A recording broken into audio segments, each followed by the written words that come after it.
Pessoal, nós estamos já há algumas semanas estudando a nossa série que se chama Face a Face com Jesus, onde nós estamos expondo textos de encontros que pessoas têm com Jesus nos evangelhos. Então a gente já estudou Nicodemos, os primeiros discípulos, e hoje nós vamos estudar uma personagem muito conhecida pelas EBDs, pelas EBFs, enfim, desde que criancinha você já ouve falar da mulher samaritana. E a gente não vai conseguir esgotar esse trecho hoje, porque além de ser um trecho grande, é um trecho muito rico.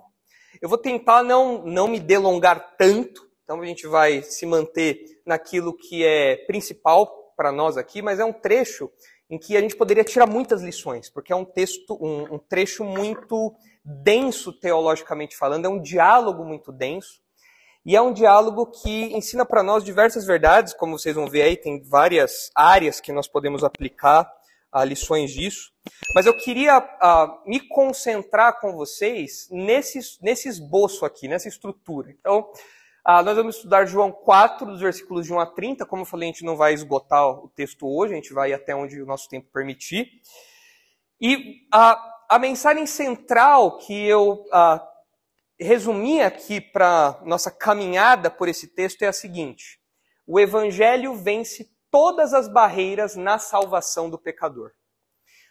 Quando nós olhamos para esse texto, vocês vão ver que ele tem uma forte abordagem evangelística. Ele é um texto evangelístico, e o que Jesus faz com a mulher samaritana é evangelístico. Jesus evangeliza a mulher samaritana. E o fato de ser uma mulher samaritana, como a gente vai ver aqui no texto, mostra uma série de preconceitos, uma série de barreiras que os judeus teriam para com os samaritanos e tinham de fato para com os samaritanos. Só que o Evangelho vai além disso tudo. O Evangelho passa por isso tudo. O Evangelho ignora essas coisas e chega até aquela mulher. Aquela mulher, ao que parece, realmente se converte, como você vê no final do capítulo 4, um pouquinho mais para frente aqui do trecho que a gente vai parar. E não só a mulher, mas os samaritanos, eles, como um todo ali naquela cidade, eles ficam interessados em ouvir Jesus e parece que eles realmente se convertem. Mas isso para um judeu seria uma coisa um tanto quanto impensável por serem samaritanos. Então a mensagem central é essa daqui: o Evangelho vence todas as barreiras na salvação do pecador. Não existem limites, não existem barreiras, preconceitos, tradições, limites aí para que o Evangelho alcance alguém. Quando Deus decide salvar alguém, quando Deus decide resgatar uma pessoa, não existe nada que impeça aquilo, não existem barreiras que impedem a ação de Deus. A gente vai ver que o Evangelho passa por todas essas barreiras e chega até aquela mulher. E você percebe no texto 4 ações de Jesus. Em primeiro lugar, Jesus ignora preconceitos. Depois, a segunda ação, Jesus sacia a sede interior. Em terceiro lugar, Jesus confronta o pecado. E em quarto lugar, Jesus conduz a verdadeira adoração. É interessante porque, como eu falei aqui, nesse primeiro momento a gente percebe os preconceitos que permeavam a mente dos judeus naquela época em relação aos samaritanos, mas Jesus simplesmente ignora, passa por cima disso e vai até aquela mulher, evangeliza aquela mulher. Mas, conforme o diálogo vai acontecendo, Jesus se apresenta como Messias para essa mulher e o diálogo termina na condução de Jesus à verdadeira adoração. E isso é o que acontece com todos nós que somos crentes. Nós somos evangelizados, nós fomos evangelizados, ouvimos um dia a palavra da salvação, e isso não ficou apenas no nosso intelecto, isso não ficou apenas como exercício mental, isso se expressa hoje numa verdadeira adoração. Nós nos reunimos coletivamente, juntos, na igreja, publicamente, para adorarmos a Deus do modo verdadeiro, do modo correto, porque os crentes, aqueles que creem no Evangelho, eles obrigatoriamente são conduzidos à adoração. Então, o texto começa na evangelização e termina com a verdadeira adoração. Isso é o que acontece na nossa vida. Isso é um retrato do que acontece na vida de todo crente. E esse texto é muito instrutivo porque ele mostra como o Evangelho confronta, completa e justamente conduz o pecador. O evangelho é a mensagem, a única mensagem de salvação. E Jesus deixou isso muito claro no diálogo com a mulher samaritana, já deixou isso claro no diálogo com Nicodemos, que a gente estudou há algum tempo atrás. E, de fato, ele confronta, não passa a mão no pecado, ele completa aquilo que falta no ser humano, aquele buraco que tem dentro do ser humano, e conduz o pecador ao arrependimento. Então, conforme a gente for caminhando, vocês vão ver todos esses nuances aí. Eu vou tentar, como eu falei, não me delongar muito, então vamos abrir aí no texto para a gente ir caminhando e eu vou explicando conforme nós formos lendo, João 4. E nós vamos caminhar com essa estrutura aqui em mente, então. O evangelho vence todas as barreiras na salvação do pecador. Alguém poderia falar, não, mas os samaritanos não tinham jeito. Não, Jesus vai lá e mostra que o evangelho salva samaritanos. Ah, mas não tem jeito, o cara é corintiano. Pois é, eu sei que é difícil, mas o evangelho salva corintianos. Tem gente de Franco da Rocha, tá? Gente de Guarulhos, aí ó, mas o evangelho salva franco-rochenses, salva guarulhenses, São Mateus, mas o evangelho não encontra barreiras, nada para o avanço do evangelho, nada para aí a mensagem do evangelho. Aí a gente percebe esses detalhes aqui no texto. Vamos lá, começando a leitura aí no primeiro ponto. A primeira ação de Jesus. Jesus ignora preconceitos. Olha aí comigo o texto, João 4. No capítulo 3 de João, que a gente estudou há algum tempo atrás, nós temos o diálogo de Jesus com Nicodemos, já estudamos esse diálogo, e agora o próximo diálogo é de Jesus com a mulher samaritana. Diz assim João 4:1.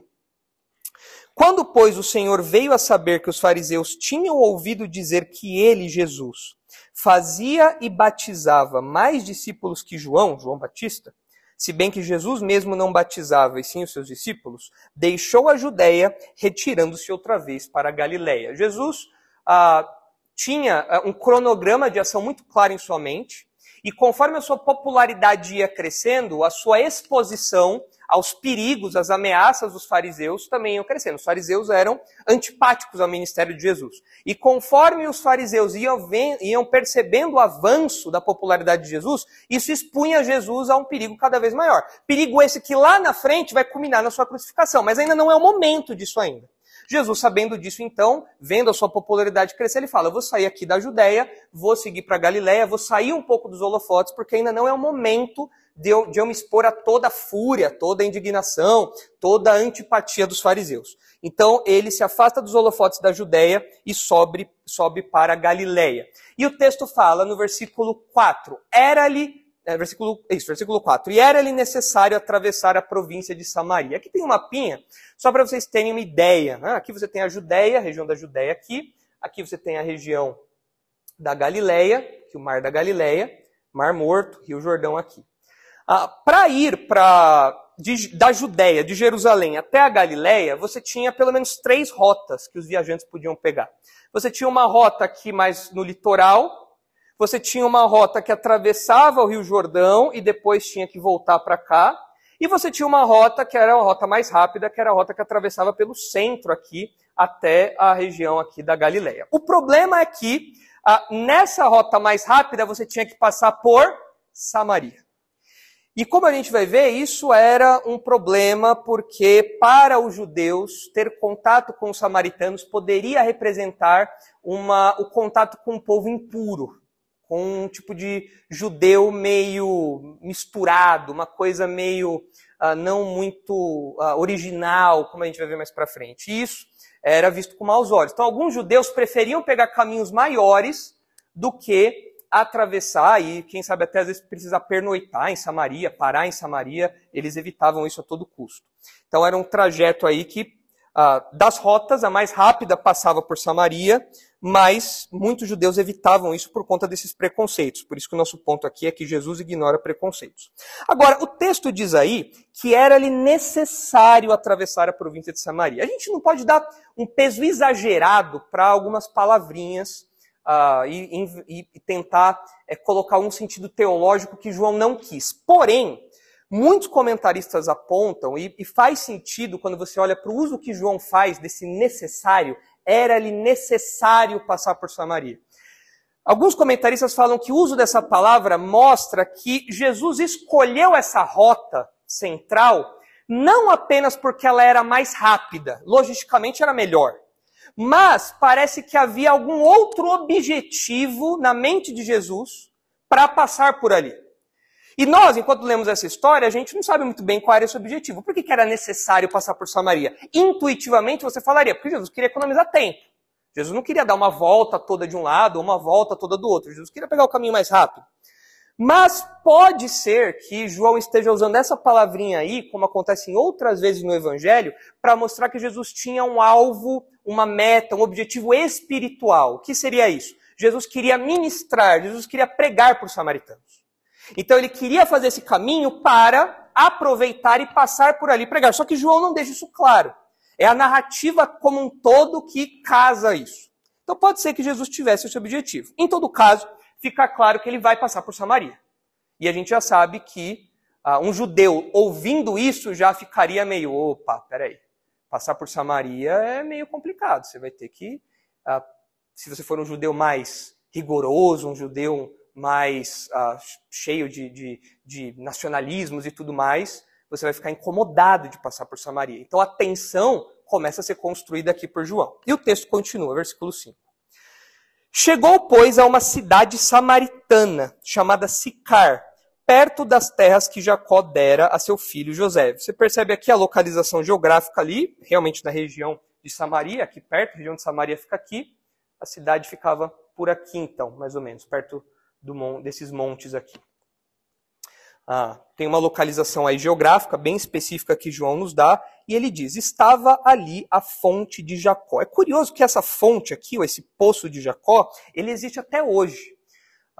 Construíram uma igreja, inclusive, em cima dele. Eu trouxe aqui uma imagem. É um lugar considerado sagrado, né, para a cristandade aí. Esse poço, ele fica na cidade atual de Nablus, naquele pontinho que eu mostrei ali para vocês. E esse poço ele fica dentro de uma igreja administrada pela Igreja Ortodoxa Russa. Tá? Isso desde 1800 e pouco. E, na verdade, essa igreja ela foi construída em cima desse poço em 380. Porque era uma localização famosa ali, o pessoal sabia onde ficava isso. Você tem ali naquela região uma série de outros pontos famosos também. Então, quando você fala Poço de Jacó, é muito provavelmente esse poço aqui que o texto está falando. Evidentemente, quando Jesus encontrou a mulher samaritana lá, não tinha uma igreja em volta do poço, era só o poço. Tá? O que aconteceu é que, na verdade, construíram essa igreja no ano 380, só que com o tempo, desastre natural, guerra, uma série de coisas, ela foi sendo destruída tal, até que ela foi parcialmente reconstruída e hoje tem lá a igreja. Essa igreja, na verdade, o nome dela ela é dedicada a Santa Fotina. Acho que é assim que se diz o nome. Fotina é o nome dado à mulher samaritana. É o nome da santa que a tradição deu a ela. Não sei se esse era o nome dela. Poderia ser Josefina, Maria, Edelúcia, sei lá. Mas a tradição deu esse nome aí de Fotina para ela. Então é a igreja de Santa Fotina, onde você tem aí o poço de Jacó, remetendo aí à história dos patriarcas e tudo mais. Então, se você depois for ler com calma os comentários, você vai ver em que momento da história de Gênesis provavelmente esse poço foi construído e tudo mais, mas a gente não vai se delongar nisso daqui. Mas só para vocês verem que nós estamos falando de um evento real, é claro, num lugar real que existiu. Muito provavelmente esse poço aqui não tinha essa aparência, mas é nesse lugar aqui que essa história aconteceu, que essa história se desenrolou lá numa cidade samaritana. Okay? O texto continua ainda no versículo 6. Estava ali a fonte de Jacó. Cansado da viagem, assentara-se junto à fonte por volta da hora sexta. A hora sexta, talvez algumas bíblias já estejam traduzidas aí para meio-dia. Ou seja, o horário mais quente do dia. Jesus parou ali nessa cidade, parou no poço e estava ali descansando. Agora, é interessante você observar aí que o texto fala que Jesus estava cansado. Esse é um detalhe que pode passar despercebido pela gente, mas intuitivamente você responderia ao que é a seguinte pergunta. Deus se cansa? Resposta, não. Mas Jesus não é Deus? E Jesus não cansou? O texto fala que ele cansou. Como pode, então, Deus se cansar em Jesus? Esse é o mistério da encarnação de Jesus. Quando Jesus se fez homem, ele se fez homem por completo. Aquilo que você sente quando você sobe a Pedra Grande de Atibaia, Jesus sabe exatamente o que é aquilo. Não sei se é arrependimento, mas no mínimo um cansaço, né? Mortal. Tristeza, enfim. Mas Jesus sabe o que é estar cansado de uma jornada de horas. Jesus sabe o que é estar suado debaixo do sol. Jesus sabe o que é... Gente, deixa eu dar uma descansada aqui agora, beber uma água aqui, porque ó, essa ladeira aí mata, viu? Eu falei pro pessoal aí, o pessoal tinha que pavimentar, tá difícil e tal. Jesus sabe o que é isso. Jesus sabe esse aspecto da nossa humanidade. A gente tende a imaginar que a humanidade de Jesus foi, de algum modo, diminuída por causa da sua divindade. Então, Jesus não sentia cansaço, sono. Mas vocês lembram outros episódios em que Jesus estava cansado? Pelo menos um. Lembra de algum outro episódio em que Jesus demonstrou estar cansado? Diga, Henrique. Ele estava dormindo no barco. Enquanto os discípulos estavam lá apavorados, Jesus estava dormindo, né? Depois de um dia cheio aí de atividades e tudo mais. Então, de fato, a humanidade de Jesus é completa. E aqui João deixa escapar isso. Ele fala, Jesus estava cansado. Alguém falaria, opa, mas como assim? O verbo de Deus está cansado? Em Jesus, Deus cansou. Como é isso? Não sei te explicar. Porque Deus não cansa, mas Jesus cansou. É um mistério que a gente não entende. Mas João mostra a plena humanidade de Jesus. Diga, Nicolas.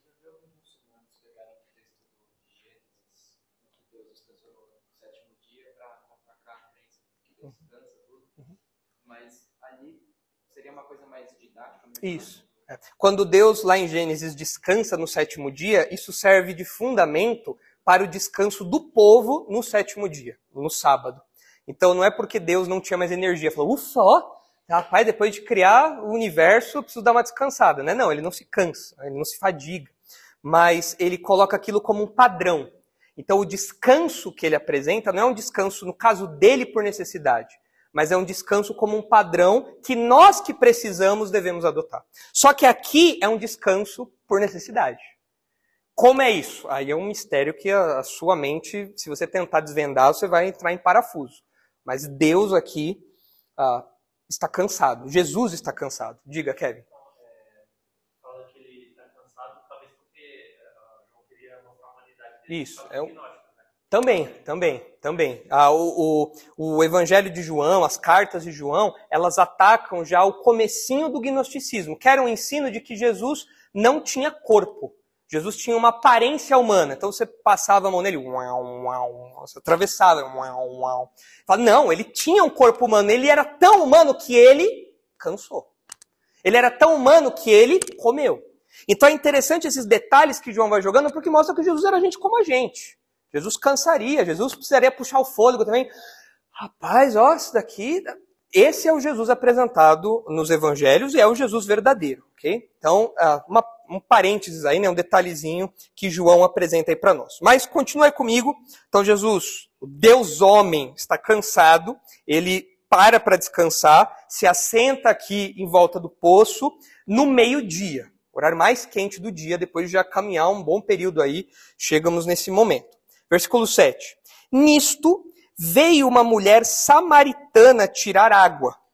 Disse-lhe Jesus, dá-me de beber, pois seus discípulos tinham ido à cidade para comprar alimentos. Logo não tinha com que Jesus tirar água ali do poço, porque muito provavelmente qualquer coisa que estivesse disponível para isso, foi-se com os discípulos. E estava só Jesus ali no poço. E ele vê a mulher chegando ali e fala, por favor, me dê um pouco de água. Até aí, para nós, leitores do século XXI, isso pode parecer uma coisa extremamente comum, extremamente normal. Mas aqui você já começa a ver algumas tensões aparecendo, algumas tensões sendo apresentadas.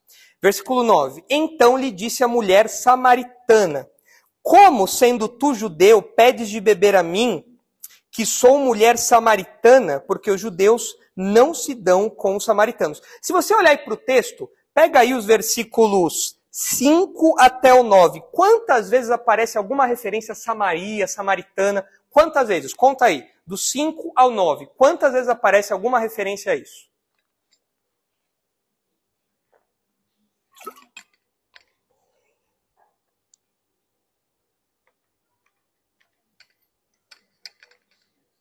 Quantas? Eu contei pelo menos 5. Pelo menos 5. Do 5 ao 9. Pelo menos 5 referências a Samaria, ou samaritanos, ou samaritana. Quando a gente estuda a Bíblia e a gente vê uma repetição, o que isso significa? Que aquilo é importante.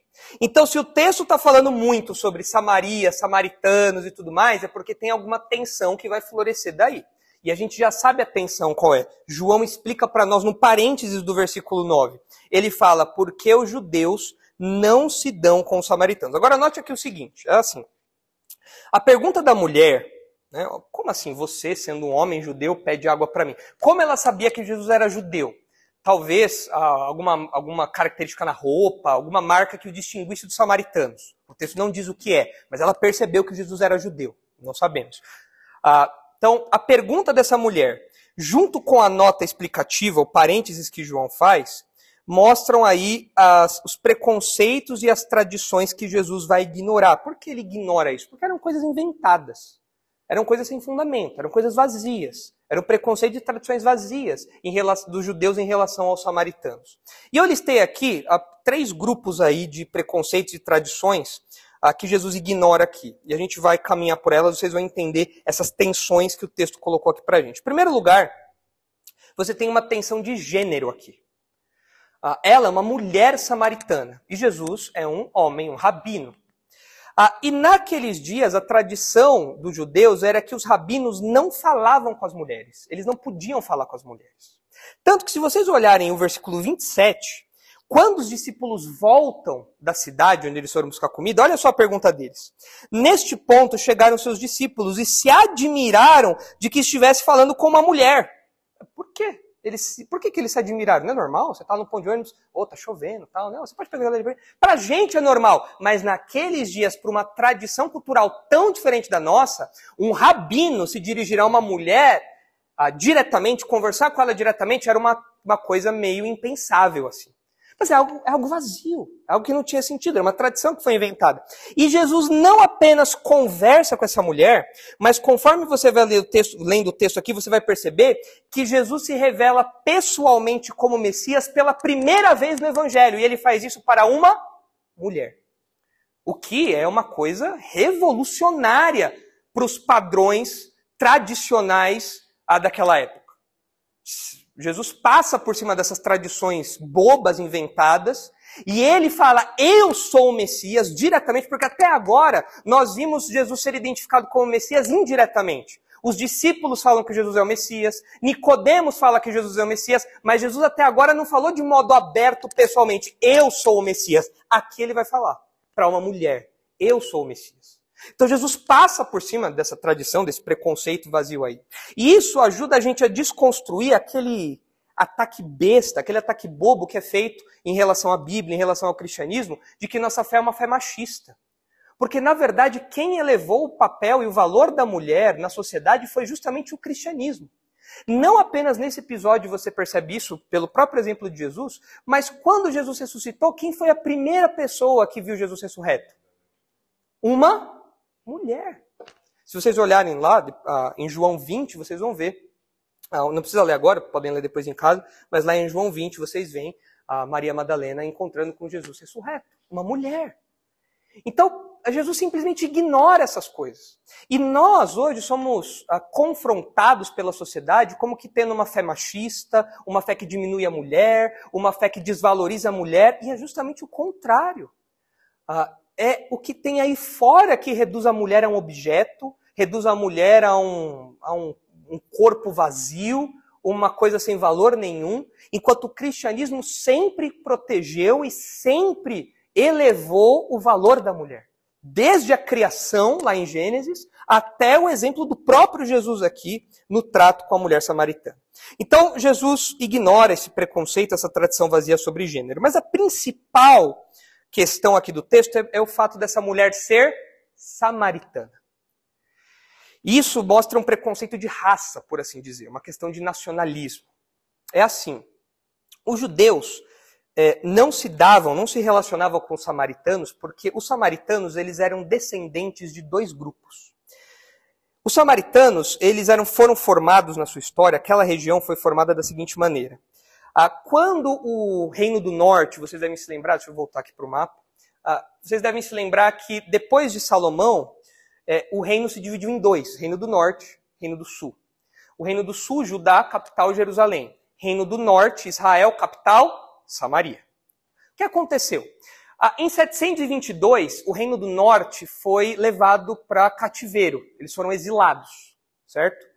E pegaram os moradores de Samaria e a maior parte dos moradores, ou boa parte dos moradores, foi levada para fora. E ficaram só alguns poucos ali. E para evitar algum tipo de motim, para evitar algum tipo de levante, e para ter um número de pessoas ali habitando aquele espaço, os colonizadores trouxeram outras pessoas de outras nações para morar ali junto com aquele punhadinho de gente que ficou. Só que era gente pagã. Era gente que vinha de vários lugares do mundo ali. Você tinha gente da Babilônia, gente da Média, e os assírios levaram essa turma para lá. E começou uma mistureba toda, virou um Brasil o negócio. Você coloca lá japonês, índio, italiano, africano, põe tudo junto ali e vê o que dá. Isso aconteceu com Samaria. Então era um povo totalmente misturado. E para o judeu da gema, isso era meio que, poxa vida, ele não é judeu raça pura como nós. A história deles é uma história de mistura. Os judeus que viviam em Samaria e ficaram, ao longo de séculos, eles foram se casando, foram se misturando com outros povos, e a religião dos samaritanos também se deturpou. Tanto que a religião samaritana era diferente da religião de Jerusalém. Você tinha diferenças grandes. O lugar de adoração era diferente. O modo como olhava para o Antigo Testamento era diferente também. Por quê? Porque são duas religiões que acabaram se dividindo aí ao longo da história. Então, o judeu olhava para o samaritano de um modo muito receoso, muito distante. E quando você vê na história do Antigo Testamento o retorno do povo para Jerusalém, depois do exílio, você percebe que os samaritanos, eles investiram contra a reconstrução dos muros de Jerusalém, por exemplo. Se você ler a história de Neemias, quando Neemias volta do cativeiro e ele quer reconstruir os muros de Jerusalém, um dos povos que se opõe a isso são os samaritanos, que estavam ali perto deles, e se opõe a isso. Então, o judeu não gostava do samaritano. Depois, mais para frente na história, no 2º século antes de Cristo, os samaritanos ajudaram os sírios numa guerra contra os judeus. Então, poxa, você está ajudando meu inimigo. Os judeus não gostavam dos samaritanos assim. E os judeus, na pessoa aqui do sumo sacerdote judeu, ele queimou o templo de Samaria que ficava no Monte Gerizim. Então era uma briga constante, os dois não se suportavam. Historicamente, é uma coisa que se arrastava já por muito tempo. E essa tensão era tão grande que era bem grande mesmo assim. Bem grande. A tensão era tão grande, mas tão grande, que a gente talvez não consiga perceber em detalhes, o que a mulher samaritana pergunta aqui. E a notinha que João faz. Porque a notinha de João é a seguinte: porque os judeus não se dão com os samaritanos. Isso, de modo geral, quer dizer que eles não faziam negócios, eles não se relacionavam, eles não tinham nada em comum, era isso. Mas tem um detalhezinho léxico aí, um detalhezinho nas palavras que João usa, que dá a entender, na verdade, que eles não compartilhavam objetos. E quando Jesus pede de beber para a mulher samaritana, qual o copo que a mulher samaritana vai usar? O copo dela. E João fala, mas os judeus não têm nada em comum, eles não usam nada em comum com os samaritanos. Jesus teria que beber do copo da mulher samaritana. Aí não pense você que dá para fazer igual quando você pede água para o seu amigo, que você bebe assim, ó, sem botar a boca, porque isso não adiantaria, a água estaria contaminada ali, não tem o que fazer. Jesus teria que pegar no copo, Jesus teria que interagir com aquela mulher. E isso para um judeu mais nacionalista, tudo isso seria uma contaminação, isso levaria ele a uma impureza cerimonial. E isso era muito forte, porque um pouco depois, assim, os judeus viam os samaritanos como apóstatas, era essa a ideia. Gente que você não tem que se relacionar.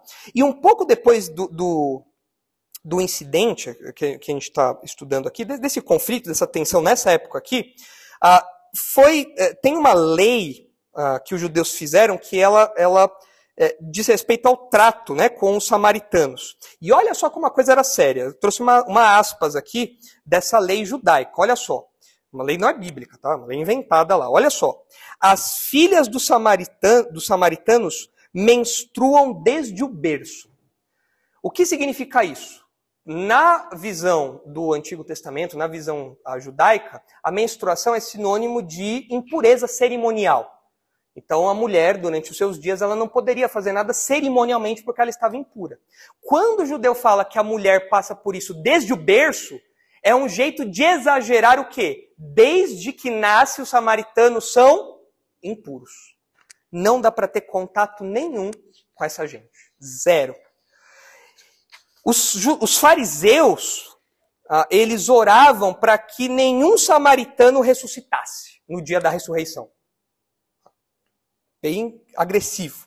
E se vocês virarem aí para João 8, quando os inimigos de Jesus querem insultá-lo, olha só do que eles chamam Jesus. Não chamam de corintiano, não chamam de guarulhense, não chamam de franco-rochense, chamam Jesus de samaritano. Olha só aí João 8,48 que diz.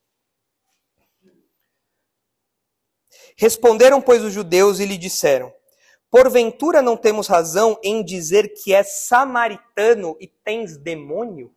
Jesus não era samaritano. Mas para ofender, eles chamavam Jesus de samaritano. Se me chamar de corintiano, eu ia ficar ofendido. Acho que é mais ou menos isso que está acontecendo aqui, sabe? Mas era uma ofensa muito grande, para vocês verem a tensão aí. E a mulher sabe dessa tensão. E ela fala, peraí, você sendo judeu, está pedindo algo para mim, que sou uma mulher samaritana? E João reforça isso nesse comentário aí. Só que para nós brasileiros é difícil da gente imaginar uma tensão dessa natureza. Eu não sei se vocês conseguem pensar alguma coisa que nós tenhamos experimentado, vivido, porque nós brasileiros já nascemos um povo muito misturado. Nós não temos uma tensão tão forte assim, em termos de grupos sociais, de grupos de raças, como os judeus tinham. Por exemplo, eu não sou tão fã assim de carioca, o Ludog aí, né? Mau gosto, né? Os caras falam um sotaque tudo estranho, põe X e S a mais no negócio, né? Mas beleza, eu convivo numa boa com o Ludog. É só ele não beber na mesma garrafa que eu, só ele não pisar no mesmo chão que eu, tá beleza, brincadeira, Ludog. Também carioca? Ih, rapaz, aí já...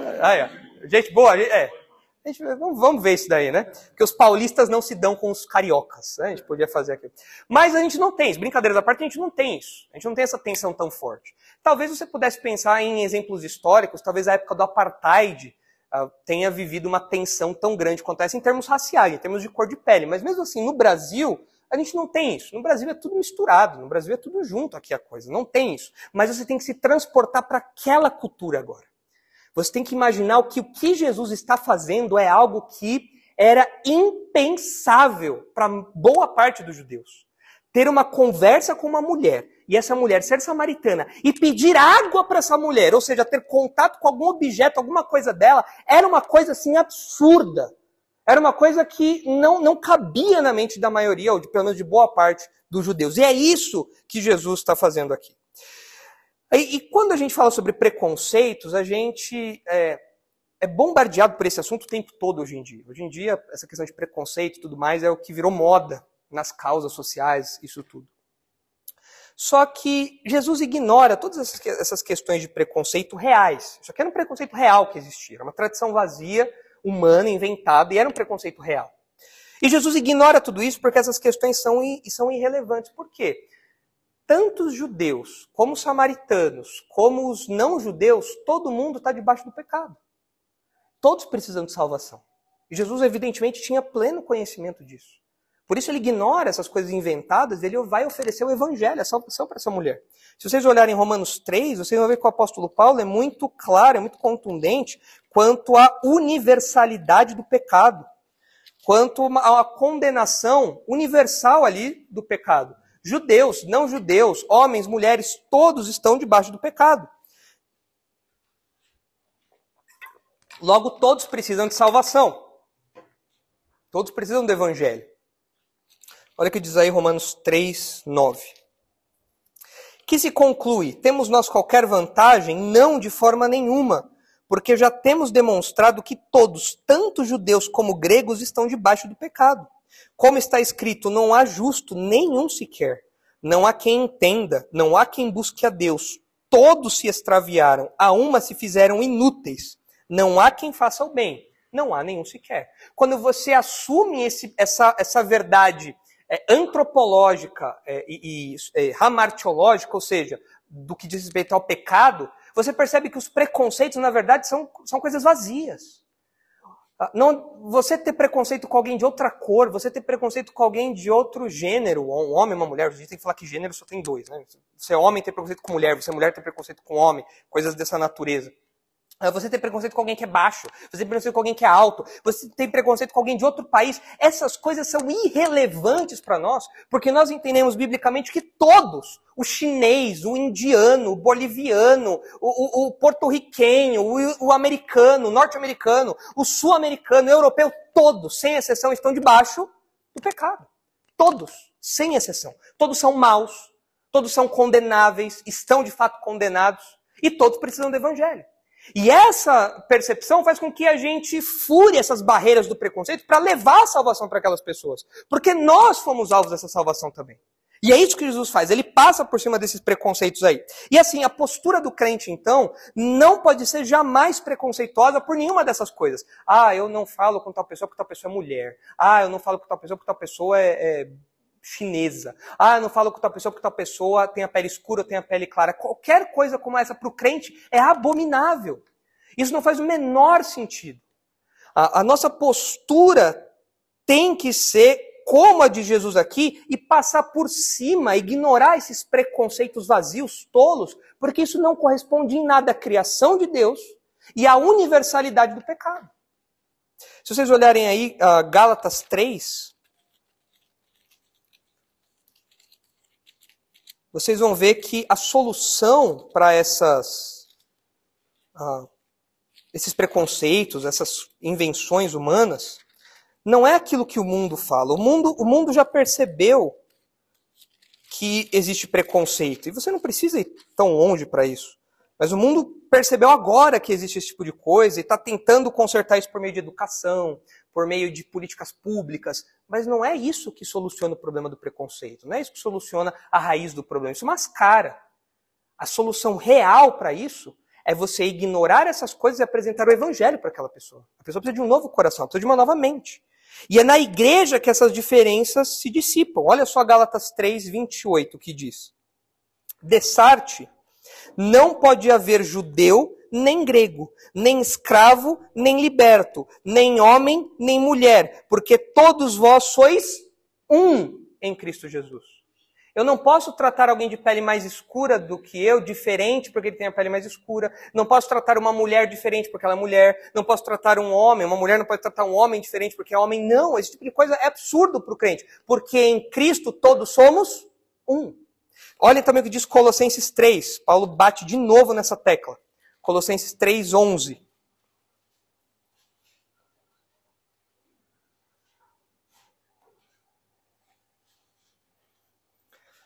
No qual, falando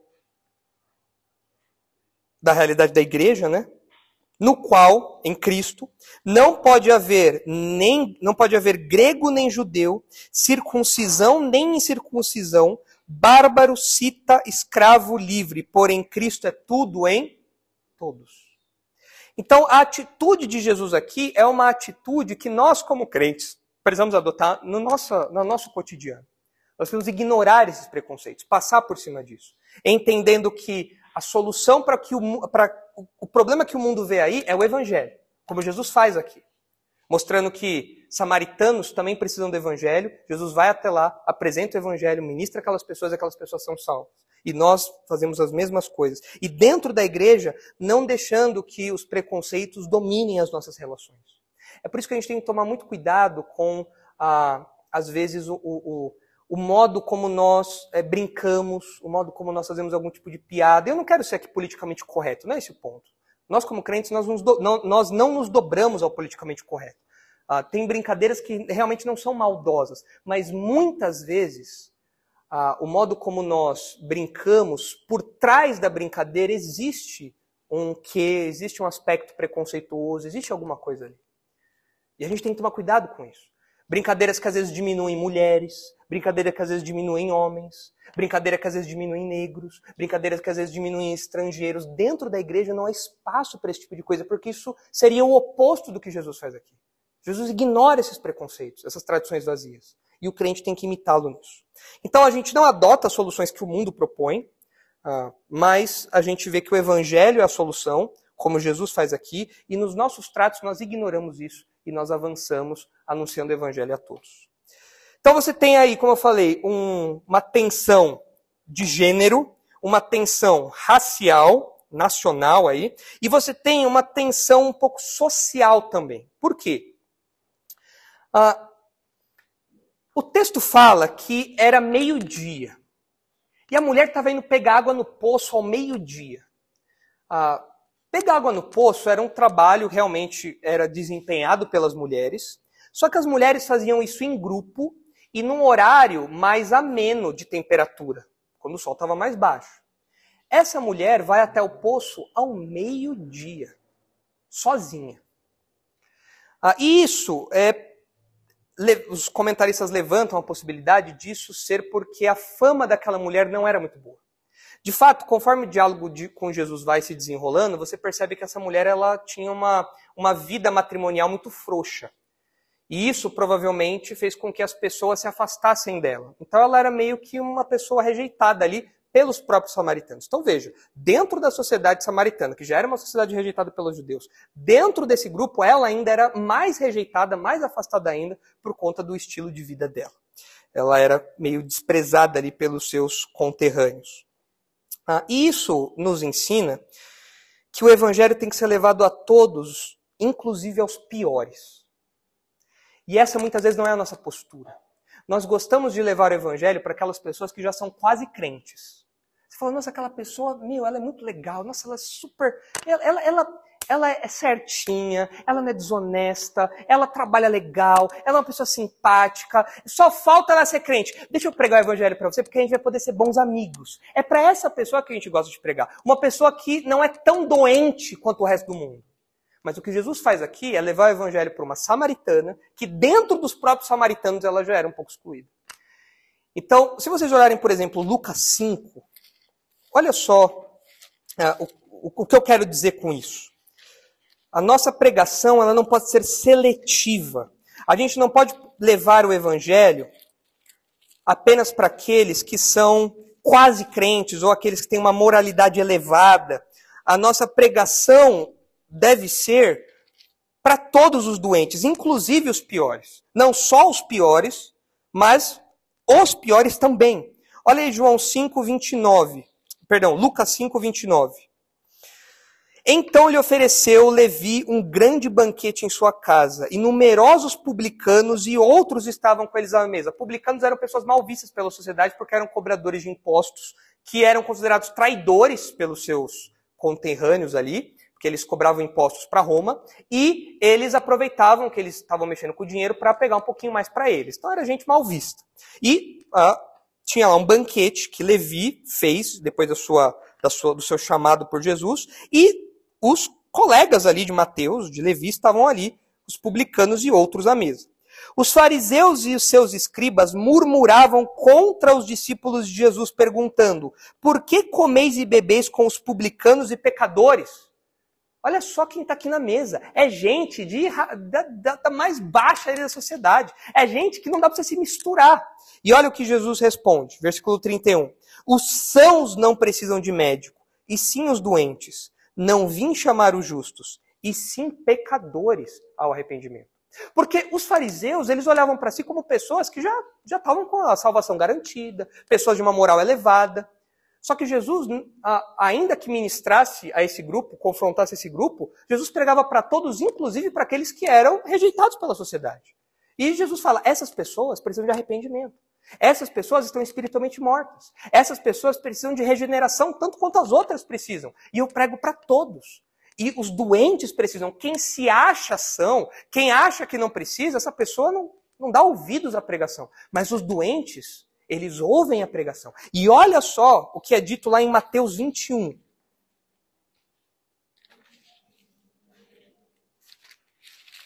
Mateus 21, 28. Jesus vai contar uma parábola. Olha aqui o que ele diz, Mateus 21, 28.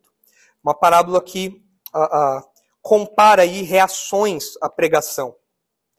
E o que vos parece? Mateus 21, 28. O que vos parece? Um homem tinha 2 filhos. Chegando-se ao primeiro, disse: Filho, vai hoje trabalhar na vinha. Ele respondeu: Sim, senhor, porém não foi. Dirigindo-se ao segundo, disse-lhe a mesma coisa, mas este respondeu: Não quero, depois arrependido foi. Qual dos 2 fez a vontade do pai? Disseram: O segundo. Declarou-lhe Jesus: Em verdade vos digo que publicanos e meretrizes, que são meretrizes? Prostitutas. Publicanos e prostitutas, publicanos e meretrizes, vos precedem no reino de Deus. Porque João veio a vós outros no caminho da justiça e não acreditastes nele, ao passo que publicanos e meretrizes creram.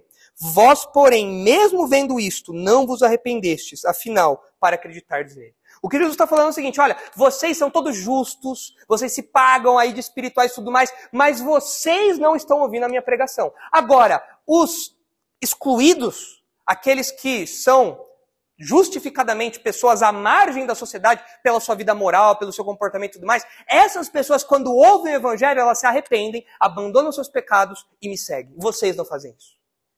Então, o que a gente vê aqui é que, de fato, Jesus pregava para todos, Jesus pregava para os doentes, inclusive para os piores, e nós não podemos fechar as portas porque não julgamos as pessoas dignas de ouvir o evangelho. Eu não vou falar do evangelho para aquele colega de turma lá, porque aquele cara, sem condições, eu não quero ele no céu comigo, não. Imagina, a eternidade lá do lado dele? Não, não quero.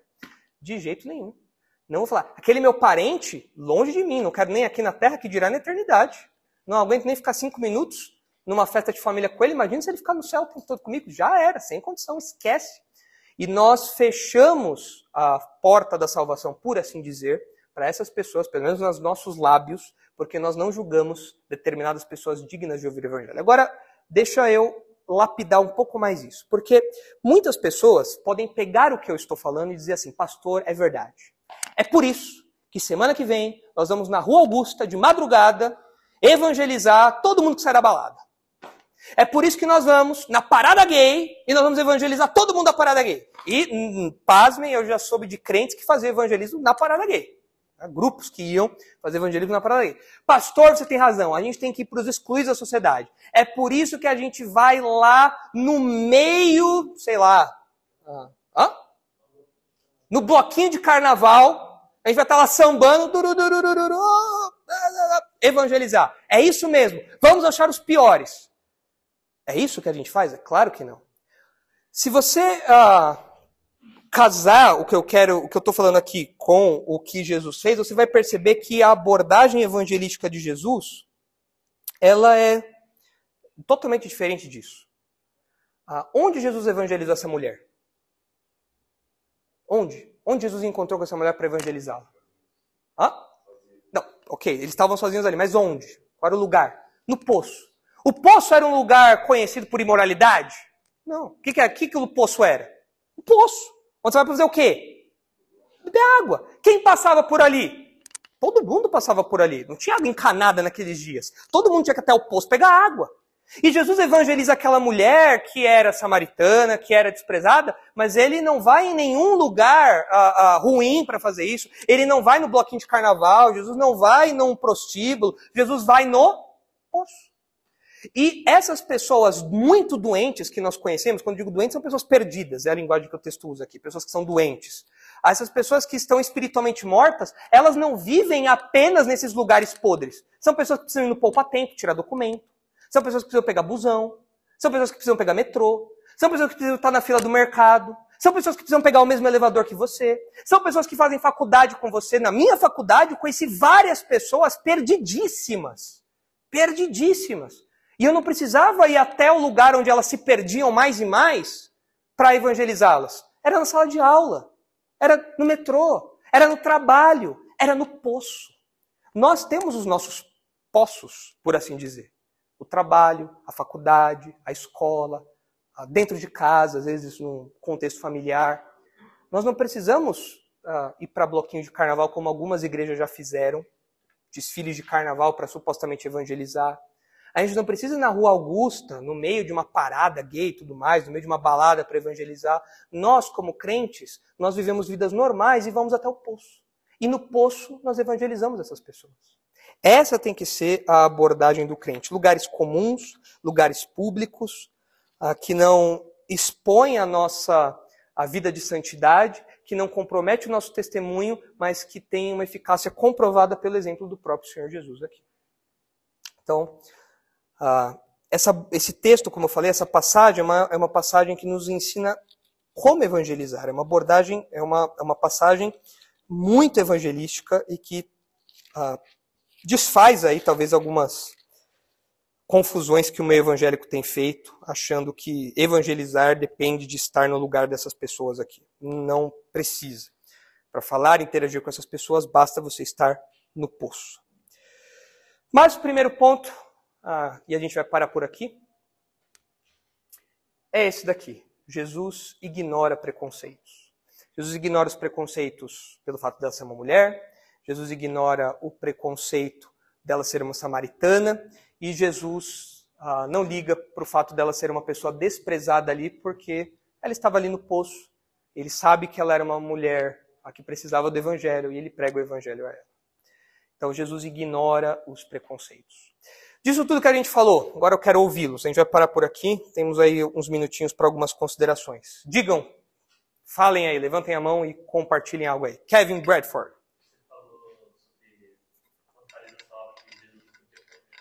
Uhum. Eu lembrei que Jesus conta a parábola da ovelha perdida. Uhum. Ele estava querendo contar aquela história para dizer que ali é onde a ovelha estava. Ele não tinha prazer nenhum. Uhum. A ovelha estava no banheiro, tem que buscar no banheiro. Estava ali buscar ali. Ele não tinha prazer nenhum em estar ali. Ele contou essa história para mostrar isso. Uhum. Sim.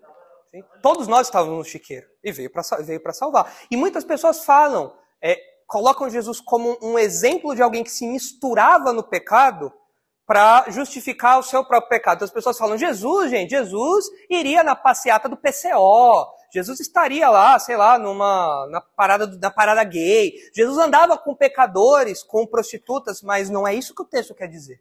O que o texto fala é que Jesus se dirigia a essas pessoas, mas não se misturava com as práticas dessa pessoa. E ele estava em poços, lugares comuns, e falava do evangelho para essas pessoas. E chamava essas pessoas ao arrependimento. Geralmente as pessoas usam textos como esse para justificar que Jesus apoia o comportamento daquelas pessoas, mas Jesus nunca fez isso. Ele chamava aquelas pessoas ao arrependimento. Agora, em termos de preconceitos, eu não vou falar com tal pessoa porque tal pessoa é assim, assim, assado. Isso aí Jesus não fez, de fato. Henrique.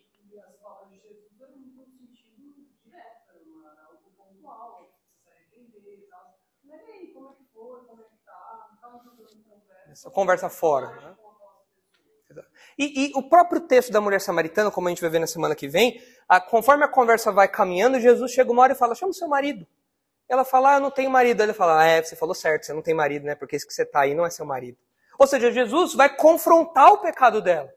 Então é essa a abordagem de Jesus. Essa deve ser a nossa abordagem também. Não é uma abordagem conformista com o pecado alheio. Vem do jeito que você está e continua do jeito que você está. Não. Você pode vir do jeito que você está, se arrepender dos seus pecados e Jesus vai te transformar. Mas você tem que se arrepender dos seus pecados. Você tem que mudar.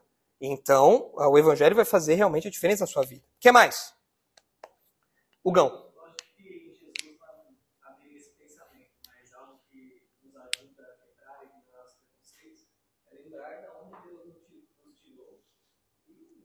Considerar, né, todas as nossas falhas e pecados. Eu até lembrei do texto que está em Deuteronômio 9, versículo 5. Deus diz para Israel, né, não é por causa da tua justiça nem pela retitude do teu coração que entras a possuir a terra, mas pela maldade destas nações que o Senhor teu Deus as lança diante de ti. Então o Senhor está mostrando, deixando claro para... Não é porque você é muito melhor. É um pensamento de Deus naquela época, até contra os samaritanos. É que eles eram a elite. Exatamente. Exatamente. Aqui na nossa cultura, talvez não haja um preconceito religioso tão forte como existisse ali. Mas eu me lembro de pessoas com as quais eu estudei, eu interagi, que eram, por exemplo, da Umbanda. E para nós que somos crentes, ou no mínimo para quem é cristão no sentido mais geral, envolvendo católicos, não salvos, cristãos no sentido mais geral, né? Que creem em algum tipo aí de cristianismo. Essas religiões de linha mais africana, as pessoas que participam dessas religiões, elas são vistas muitas vezes com um certo afastamento. Essas pessoas são de uma qualidade inferior. E nós não podemos ter essa postura. A gente tem que levar o evangelho para aquelas pessoas, porque o mesmo buraco que elas estão, nós estávamos também. A mesma lama que elas estão, nós estávamos também. E a nossa religiosidade vazia, para quem não é crente, mas segue algum padrão moral e tudo mais, eu sou católico, eu vou na igreja, rezo o terço e tudo mais, isso não te faz melhor do que aquela pessoa que está na Umbanda, você continua tão perdida quanto ela. Tem outras implicações, é claro, de cada uma das visões de mundo, mas esse preconceito do tipo, olha, não vou me misturar com você. É o oposto do que Jesus faz aqui. Não vou dirigir a palavra para você, não. Jesus vai lá e oferece a salvação para aquela pessoa. Tinha levantado a mão? Diga.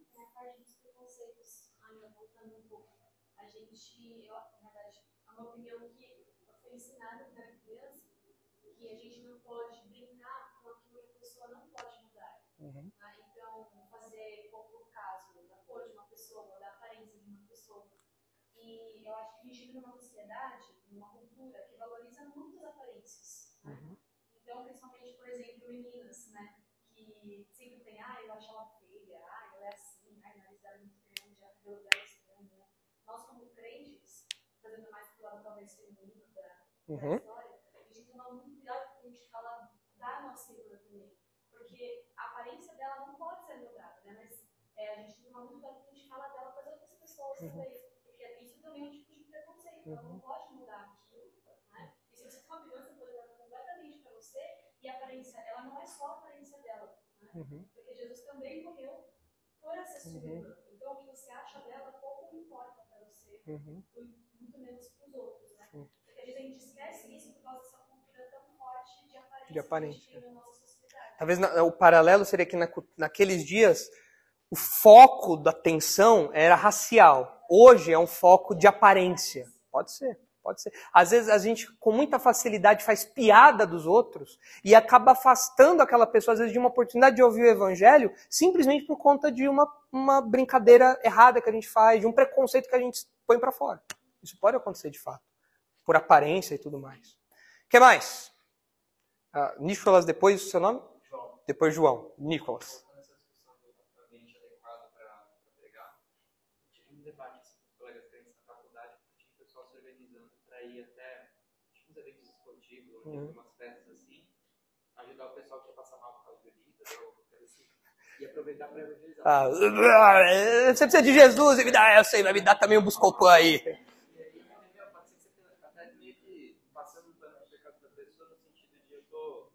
Aliviando a sua barra, em vez de você ter que lidar com as consequências que você fez. Mas aí você bateu, tipo, mas já teve casos que pessoas já fizeram isso, a gente ouviu, e aí depois aquela pessoa eventualmente se converteu também.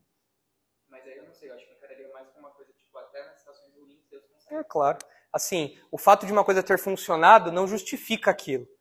Você pode fazer um evangelismo super errado. Você pode falar, sei lá, Deus tem um plano maravilhoso para sua vida, você vai ser crente, vai ser próspero e tudo mais. Aí por causa disso a pessoa foi para a igreja, a pessoa se converteu.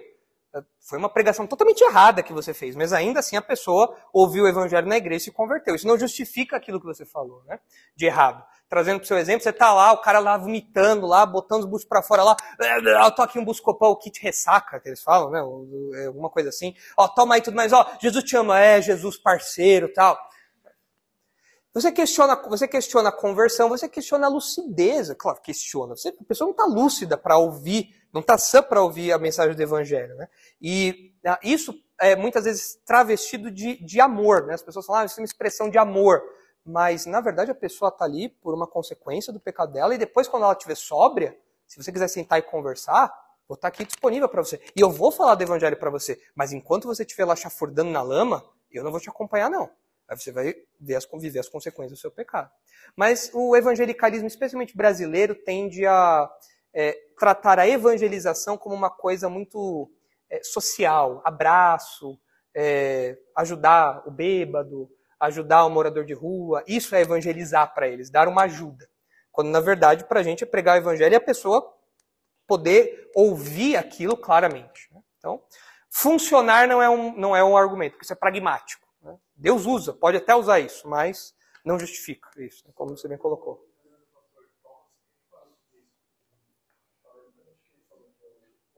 Boas intenções não bastam.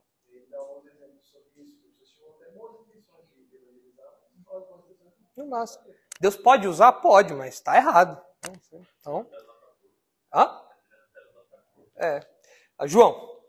Pastor, é muito interessante a narrativa na ótica dos discípulos, né? Porque eles chegam e eles se surpreendem com aquilo que Jesus está fazendo, né? Eles ficam em choque. Exatamente. Então, assim, nos leva até... A gente se associa, nos leva a pensar, assim, sabe, que espécie desse amor de Deus que entrou no nosso coração, de modo que a gente afasta o diferente. A gente, assim, não exclui totalmente o contato, se surpreende com Jesus dividindo ali um utensílio com uma mulher impura. Então, assim, enquanto o amor de Deus deveria nos aproximar, deveria, assim, a gente ter compaixão do próximo, a gente entender que a gente, assim, precisa de Deus, nós fomos alcançados, que agora a nossa missão caramba, o Lucas aqui, ele ainda não tem Deus, então, nossa, isso me preocupa. Eu vou tentar levar o evangelho para ele. Deveria nos impulsionar a isso, né? E assim, muitas vezes nos afasta, né? A gente vê alguém na nossa família que ainda não aceitou Jesus, a gente não quer mais contato. No trabalho a gente vê alguém, enfim, diferente, sabe, quer cortar qualquer tipo de vínculo. Por quê? Porque eu sou crente. Então, como se a gente estivesse num nível que a gente, o certo, assim, seria se separar para não estar com essas pessoas. Só que nesse versículo de Lucas também que o senhor leu, Jesus, ele está na mesa com os publicanos, né? Então, assim, sabe, não se misturar, mas a gente tem que levar a palavra para ele. É aquilo, Jesus orou, né? Eu não peço para que os tires do mundo, mas que os livres do mal. Ou seja, o crente está aqui do mundo. Nós estamos aqui.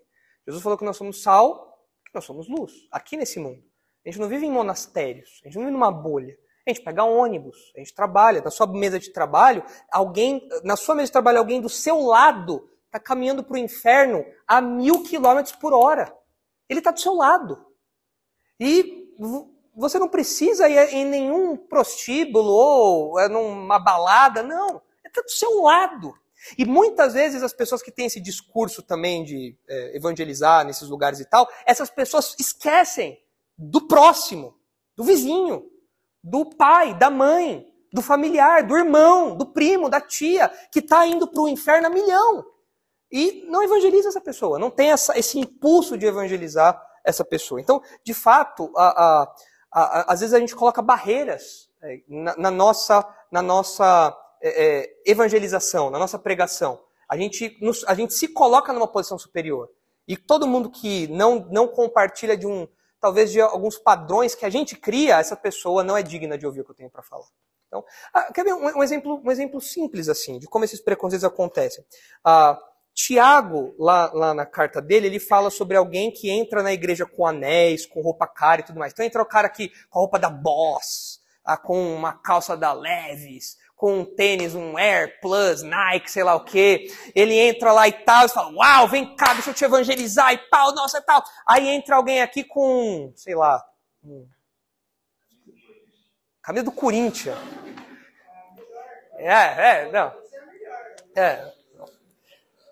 Há controvérsias. Entra aqui com aquela bermuda simplesinha. E você fala assim, a pessoa com o cabelo meio desgrenhado, né? Passou um gel ali, não passou uma pomada, passou um gel, né? A pessoa fala, essa pessoa aí e tal, né? Então, você prioriza um em detrimento do outro. Isso é uma expressão de preconceito. A exemplo do que Tiago diz ali. E muitas vezes na nossa evangelização isso se torna uma barreira. Eu vou evangelizar os bonitinhos primeiro, deixa os feinhos, os mais pobrezinhos, deixa eles para depois. Né? Diga, Maurício. Eu falava do evangelizar no carnaval, esses lugares assim. Eu lembro aquele versículo de não jogar pérolas aos porcos. Sim. Estão se afundando. Eles estão se afundando. Eles não vão te ouvir ali. Eles não vão te ouvir ali. Não é o lugar para aquilo também. Jesus nunca fez isso. Jesus nunca fez isso. Diga. Pegando o gancho do lixo, você lembra que na beira do Mackenzie também aconteceu algo parecido. Eu lembro também, nesse momento também teve uma discussão sobre isso, sobre ir ou não ir. Eu lembro que, justamente o que a gente falou, né, que tinha um rapaz que ele queria fazer isso, ele queria evangelizar de umas festas que tinha ali embaixo do Mackenzie. E a questão é que o menino, antes de se tornar crente, ele era um alcoólatra. Então, assim, Claro. Vou evangelizar e o copinho de cerveja ali do lado. O cara falando, você precisa de Jesus, suando frio, assim. Vendo, salivando. É um perigo, realmente, uma exposição. Uma exposição. Uma vez, eu precisei... anos atrás, teve um jovem na nossa igreja, ele não tá mais aqui, ele foi disciplinado, mas ele se... Na transição entre ele ser disciplinado, ele ser excluído da igreja, a gente não sabia onde ele estava, já era tarde da noite e tal, a família dele preocupada, e a gente descobriu que ele estava numa balada na Augusta. E eu precisei ir lá buscá-lo. Eu e um outro rapaz que era parente dele.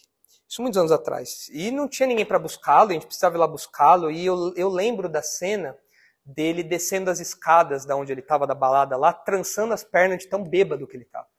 Bêbado. Teve que parar o carro para ele vomitar, foi terrível ali. E aquele foi o mais próximo que eu cheguei de um ambiente como uma balada, uma festa, coisa e tal, assim, lá. E aquele lugar é um lugar onde as pessoas estão perdidas, é verdade, elas estão sedentas, é verdade, mas ali não é um lugar para o crente estar. E ali não é um lugar para você fazer o seu ministério o seu ministério de pregação durante aquelas coisas. Porque aquelas pessoas não vivem ali. Elas passam por ali. Aquelas pessoas não moram naquele lugar. E você ir naquele lugar é você se expor a bebida, drogas, sexo, coisas que podem acabar com a sua santidade. Aquele não é o ambiente para o crente estar. Mas eu estou evangelizando, mas você pode fazer a mesma coisa em outro lugar. Você pode fazer a mesma coisa e com muito mais eficácia. Tá lá a balada, bum, bum, bum. Você é Jesus! Jesus! Legal! Não é aqui, não é o ambiente, não é o lugar. Não é o lugar. E você vai se expor a todo esse universo ruim, mal de lama, sendo que você pode fazer isso no poço. Quando a pessoa vai ver o quão vazia ela é no dia seguinte ao que ela fez. No dia seguinte ela vai chegar no trabalho, ela vai ver que todo aquele barato passou, e aí você fala, tá com sede, né? Você voltou pro poço porque você tá com sede, né? Aquilo lá não satisfez. Deixa eu falar para você, então, por que aquilo não te satisfez. Aí sim você evangeliza. Você não precisa fazer isso na balada. Henrique.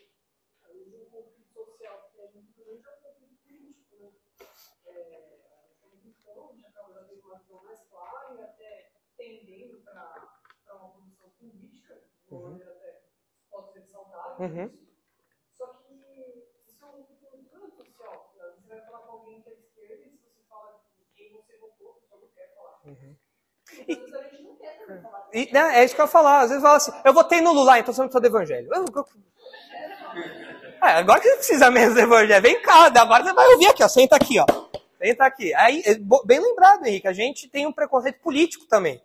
A gente sabe que a esquerda é errada, a gente sabe dos problemas do progressismo e tudo mais, só que existem pessoas de direita que estão caminhando para o mesmo lugar que pessoas de esquerda estão caminhando.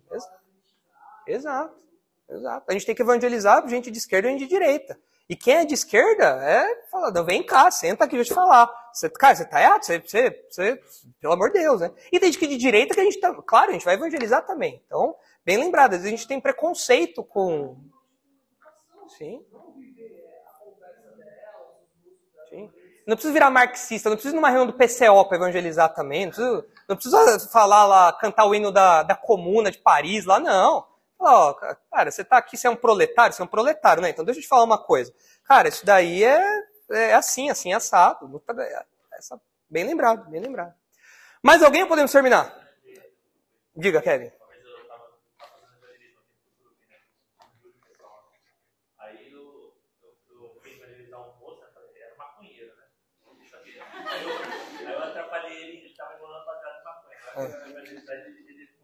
Tá. Aí ele falou, não quero ouvir, pra mim quem vai pro inferno. Aí eu falei. Crente vai pro inferno. Então segue aí, né? Tá na rua fazendo isso. Mas é isso, gente. Enfim, na semana que vem nós continuamos, tem muita coisa ainda para extrair, como eu falei, é um texto bem rico. Mas é importante que todos nós nos lembremos que nós um dia estivemos no lugar dessa mulher. Talvez não experimentando os mesmos preconceitos e tradições que ela experimentava, mas todos nós estávamos perdidos como essa mulher.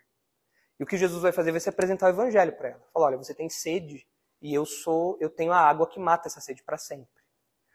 E nós, como crentes, ouvimos esse chamado de Jesus e bebemos dessa água. Eu espero que todos aqui tenham bebido dessa água. Nós somos resgatados do mesmo vazio que essa mulher foi resgatada. E no começo desse diálogo nós já vemos expressões desse vazio e tristezas desse vazio e marcas desse vazio na vida daquela mulher. E esse era o nosso vazio também. Eu espero que todos aqui já tenham sido resgatados disso. E na semana que vem a gente continua vendo, especialmente aqui, o desdobrar aí imediato da conversa, onde Jesus fala sobre a sede. Porque, olha só, no começo, quem é que estava com sede? Jesus. Mas Jesus vai falar que agora quem que na verdade tem sede? A mulher. Então isso a gente vê na semana que vem. Senhor, nós agradecemos porque um dia nós estávamos como essa mulher samaritana, perdidos, longe do Senhor, mas alguém trouxe a sua mensagem da salvação até nós. Seguindo o exemplo de Jesus, talvez tenha sido alguém que ultrapassou barreiras, ignorou preconceitos e nos apresentou a verdade da salvação. Pessoas que não se consideraram superiores a nós, pessoas que não se prenderam a valores humanos, a tradições vazias, e apresentaram a salvação que há em Jesus Cristo para nós. E nós louvamos ao Senhor porque isso foi o canal, o instrumento para que nós fôssemos resgatados do vazio, da sede, da fome, da perdição. Ajuda-nos, por favor, a partir do exemplo de Jesus, a partir desse amor que nos constrange, a partir dessa responsabilidade que temos de evangelizar o nosso próximo, ajuda-nos a cumprir essa tarefa, a evangelizarmos de fato, levarmos a palavra de salvação àqueles que estão ao nosso redor, sem com isso nos contaminarmos com os pecados, nos envolvermos com os pecados dessas pessoas, mas compartilhando do mundo comum dessas pessoas, áreas em comum conosco, que nós usemos essas oportunidades como Jesus fez para evangelizar e apresentar a salvação que há em Cristo Jesus. Abençoa agora o nosso tempo de congraçamento e também o nosso retorno para casa. É em nome de Jesus que nós oramos. Amém.